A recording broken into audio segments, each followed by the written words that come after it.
নওগাঁয় সুশাসনের জন্য নাগরিক সুজনের অগ্রগতি পর্যালোচনা ও পরিকল্পনা সভা অনুষ্ঠিত হয়েছে।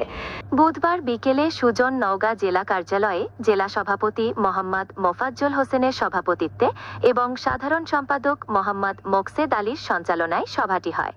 সুজনের বিভাগীয় সমন্বয়ক মিজানুর রহমান প্রধান অতিথি হিসেবে উপস্থিত ছিলেন। তিনি গণতন্ত্রকে মজবুত করতে নাগরিক সমাজকে আরও সচেতন হওয়ার আহ্বান জানান। সভায় বক্তারা সাংগঠনিক ভিত শক্তিশালী করার ওপর জোর দেন। পরিশেষে বিগত মাসগুলোর কার্যক্রম পর্যালোচনা করে একটি সমন্বিত কর্ম পরিকল্পনা গ্রহণ করা হয়।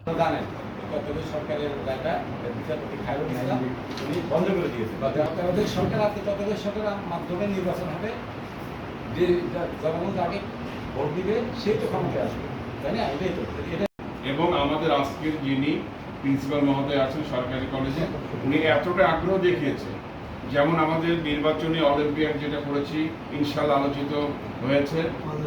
সুজন সুশাসনের জন্য নাগরিক একটা নির্দলীয় নিরপেক্ষ সংগঠন, যে সংগঠন সাধারণ মানুষের কথা বলে, গণমানুষের অধিকার নিয়ে কথা বলে, গণমানুষের চাওয়া পাওয়া আকাঙ্ক্ষা নিয়ে কথা বলে। সচেতন সংগঠিত সত্তা জনগোষ্ঠী গণতন্ত্রের রক্ষা পাওয়া গণতন্ত্র শক্তিশালীকরণ কার্যক্রমে এই অগ্রগতি পর্যালোচনার পরিকল্পনা সভা সেন্ট্রালভাবে একটা হয়েছে। সেখানে আমাদের জনাব বৈদুল আলম মজুমদার ছিলেন।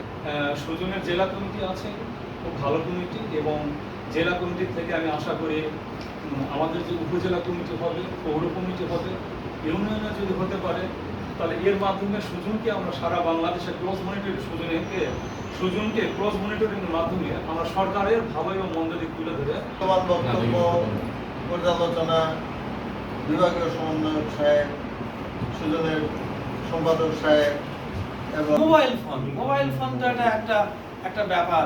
এটার যে বাজে ইউজ আমরাও করি, আমরা যেহেতু করি, আমাদের সন্তানরা করে। তো এই ধরনের কর্মসূচি একটু দয়া করে আপনারা নেন, যে আমাদের এই তরুণ প্রজন্মকে আমরা কিভাবে বাঁচাতে পারি। আসলে সময় এসেছে টিনেজারদের নিয়ে কাজ করা। এরা এই যে আমাদের যে ডিগনিটি, পিতামাতার সঙ্গে কি আচরণ করতে হবে, ধর্মীয় দৃষ্টিকোণ বাইরে দিলাম, একটা সামাজিকতা তো থাকে।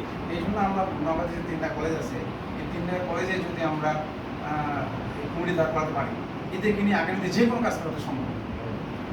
আমরা যদি বলি না আমরা কাজ করবো, তার পাশাপাশি ছাত্রদের দরকার আছে, ছাত্রদের নিলে আমরা আগামী দাঁড় করবো।